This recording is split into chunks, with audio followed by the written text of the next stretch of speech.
Today's session is going to be jam-packed because we are going to look at a personality called Guha, and that name has two different dimensional meanings that we are going to touch upon today.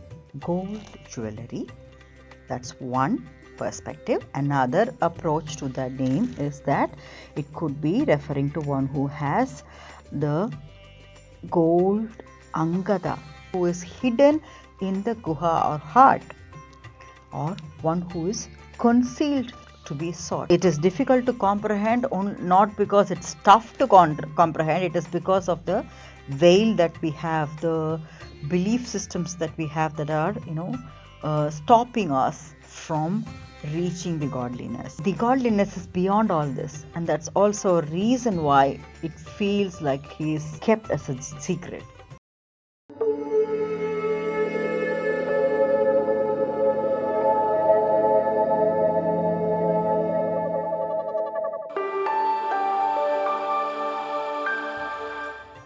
Om Namah Shivaya, Om Namo Narayanaya, Jai Shri Ram. Welcome back to the Clay Studios oil painting vlog number 56 of Sri Vishnu Sahasranamavali. This is a painting that follows the principle of calligram or micrography, using which the 1000 names of Sri Vishnu are getting painted.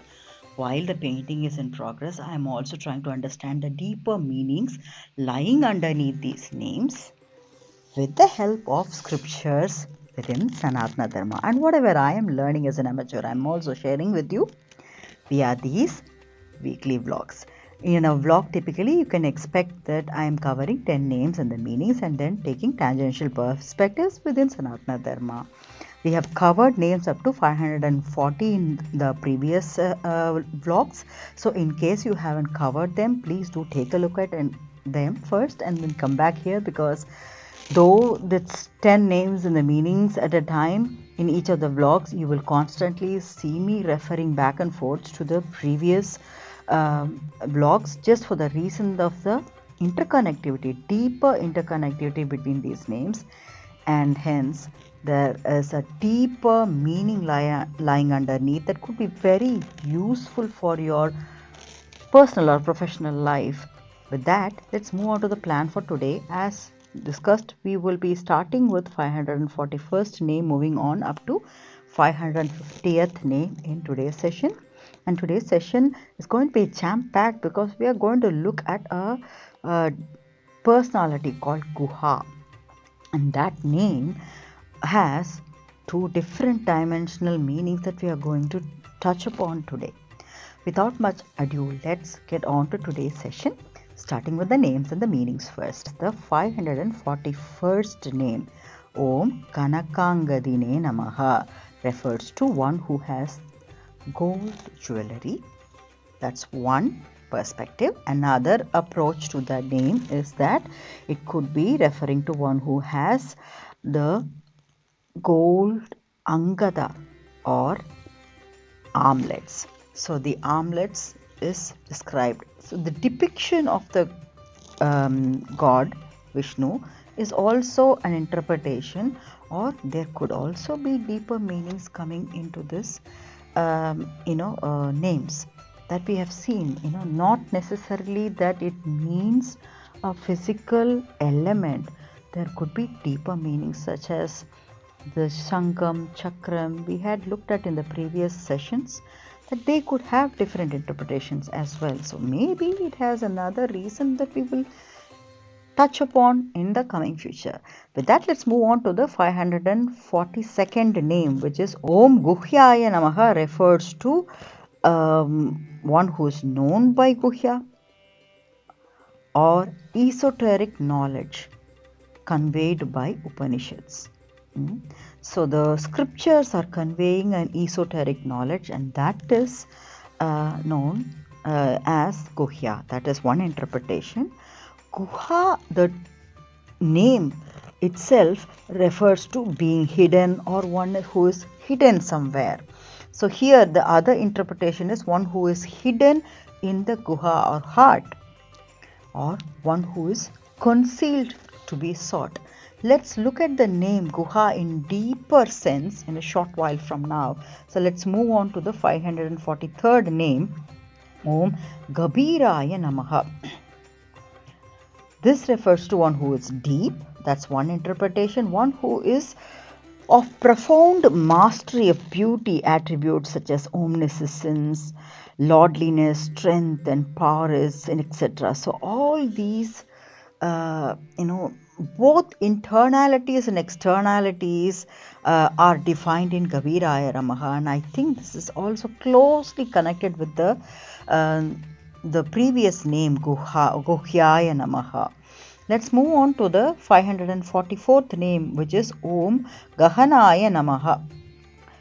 This refers to one who could be entered into only with great difficulty. Yeah.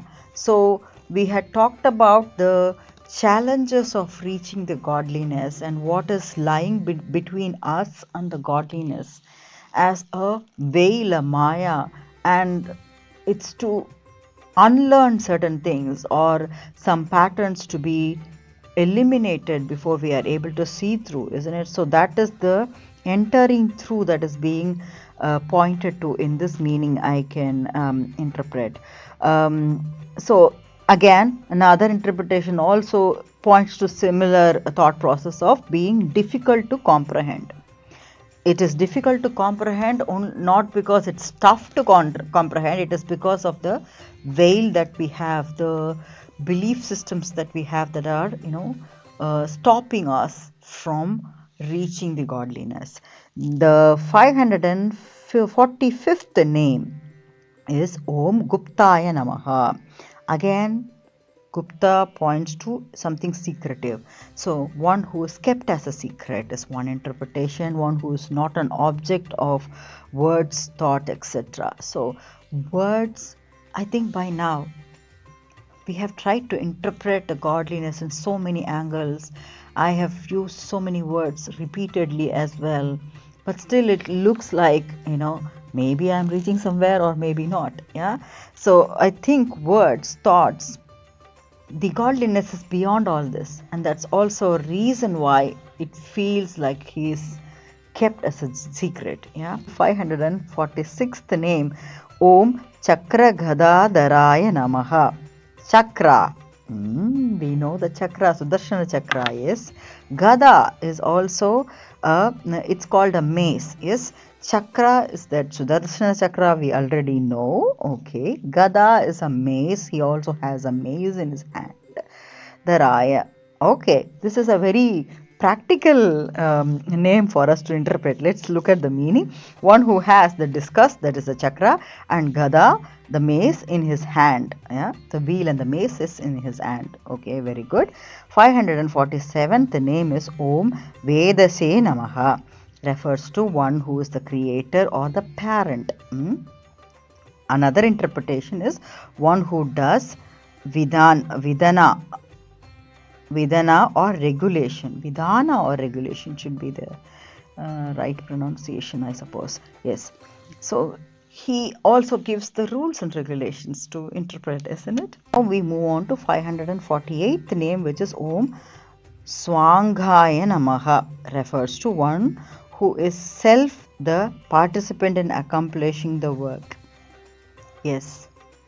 That is something, once you are into that range of divinity understanding, you will feel the presence. I think a lot of people do say, I feel some divine presence in the, work that is getting done. And we do feel that in spite of, in the beginning, we are struggling with some project or some process, and then somehow, we are in clash and unnecessary chaos. And somehow with all the effort and actions, the karma that we are putting in, slowly things start falling into piece like puzzle pieces, and looks like it's done. Sometimes many projects and many activities look like that's unattainable when we start, and somehow we see the finish line also, isn't it? So that divine intervention, you may call it, and I think that's exactly the name here, Swanghaya Namaha. So he is the participant in accomplishing the works. I personally connect to this name. So moving on to the 549th name, which is Om Ajitaya Namaha, refers to one who is not conquered by anyone in any of his incarnations. Yes, of course. 550th name is Om Krishnaya Namaha. I think the name itself points to one of the avatars, but Krishna by default is a name that refers to the color itself, the darker color tone, black color tone itself. So Krishna refers to the dark one, or the dark or mysterious being. That's one interpretation. Krishna Dvaipayana is also another interpretation.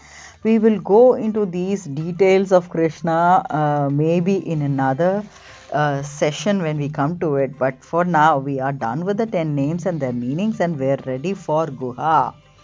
What is this Guha all about? Who is this Guha all about? The esoteric knowledge conveyed by Upanishad is what the interpretation is, but there are also something or some demigods that are very strongly pointing to the concealment, the secrecy, the hidden truth. Yeah? And let's look at that right away. So Guha, we talked about, means to hide, conceal, to be a secret. It's also a Guha is also pointing to a cave. Yeah, anything that is, it's got a deeper chamber.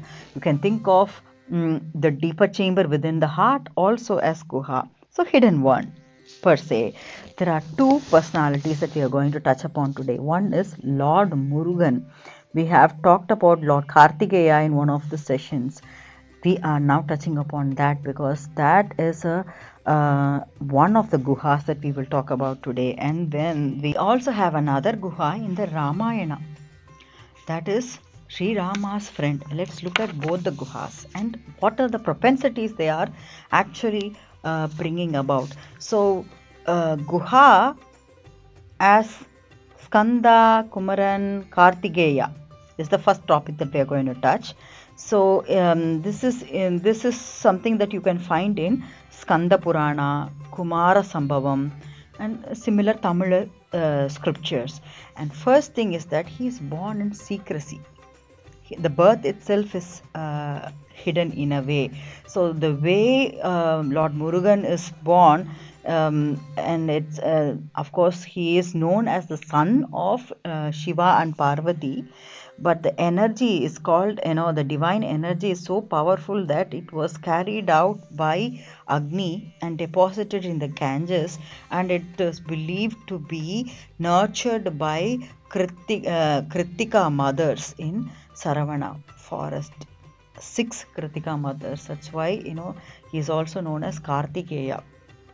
So there is some secrecy in the birth, because he is also believed to be the commander-in-chief of this army of Devas.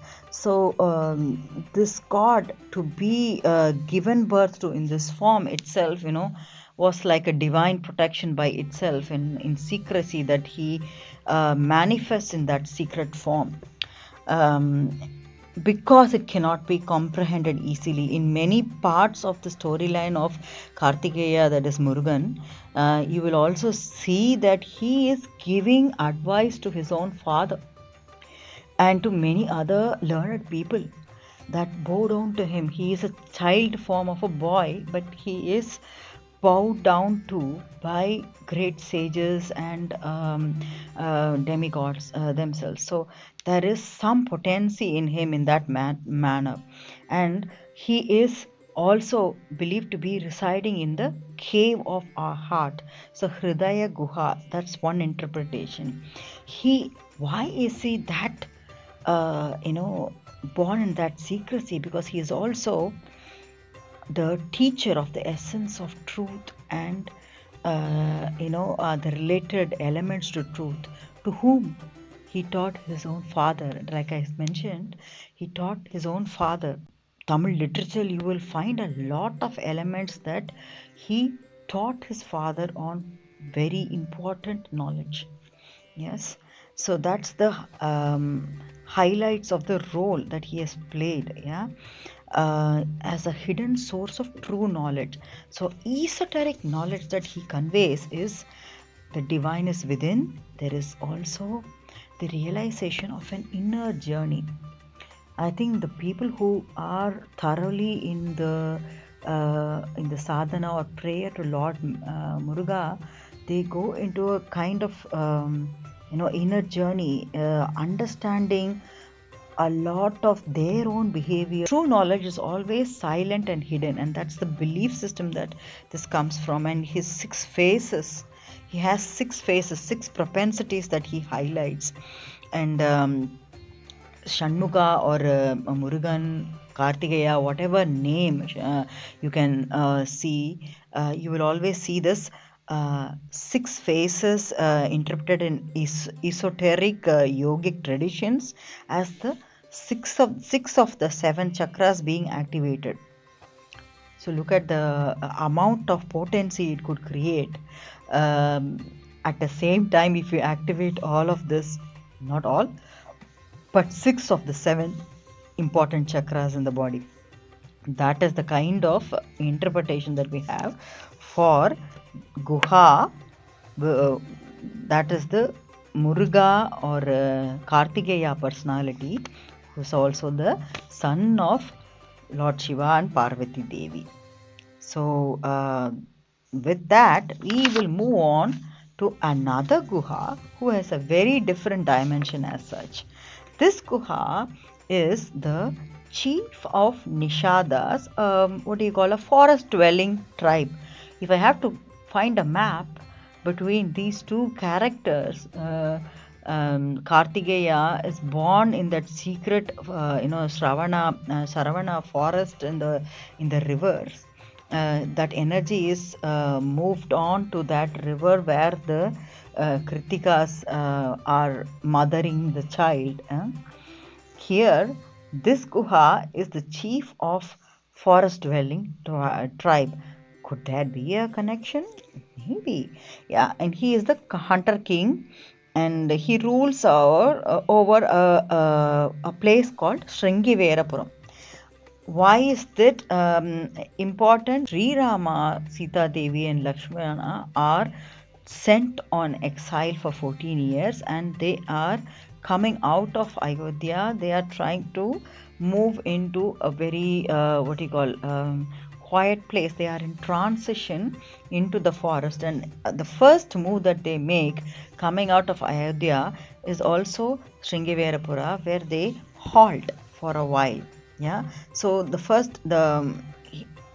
it's mentioned as the first meeting in many places, but apparently in Valmiki Ramayanam there is a mention that Guha has met Rama when they were children as well, and this happens to be their second visit. So the meeting happens during the exile, where he offers hospitality to Lord Rama and serves Sri Rama, and also make sure that the journey forward for Rama into his exile is proceeded in a positive way. So he plays a part there, and even in that place he is also a person witnessing a lot of discussions within the family that is happening, because there is also Lakshmana there along with him. Bharata comes to fetch his brother to give back the land or the kingdom to his elder brother. There is a lot of discussion happening that is at a kingdom level discussion, but he is privy to that also. He is able to listen to all of that. There is a lot of deeper meaning aligned here. Why is he getting a chance to listen to all this? There is a devotee in him, Guha, with a pure heart to serve, even in this stage of distress, and make this painful journey as comfortable as possible for Sri Rama. There is a friendship that is beyond caste and culture. Even he is privy to such a important private conversation happening within the family, also about the kingdom, the politics of the country. He is privy to that. So that is also a very strong underlying component of friendship beyond caste and culture. There is a symbol of inner guide. Yeah, the esoteric interpretations again of Guha, the tribal chief, represents the inner voice of intuition and love, helping the seeker Rama cross the worldly life into the forest on his self journey, self enquiry. Yeah? In that sense, you can see the Guha is mirroring the other Guha, Lord Murugan or Kartikeya. So that's the similarity. That is the power of the manifestation of inner, what do you call, the demigods are key personalities. So there is a demigod, Lord Murugan. There is a tribal king here. Look at the powerful interconnection that is built through this. I hope you found this very interesting. There could be very, very interesting personalities and theories or storylines from various other scriptures or religions on a similar personality that is hiding, not for the purpose of running away from something, hiding for the purpose of, protecting a particular wisdom, hiding for a higher purpose. So if you find anything very similar to talk about, please do share in the comments. Until we meet in the next session, stay blessed, stay happy, stay healthy, and stay motivated. Thank you.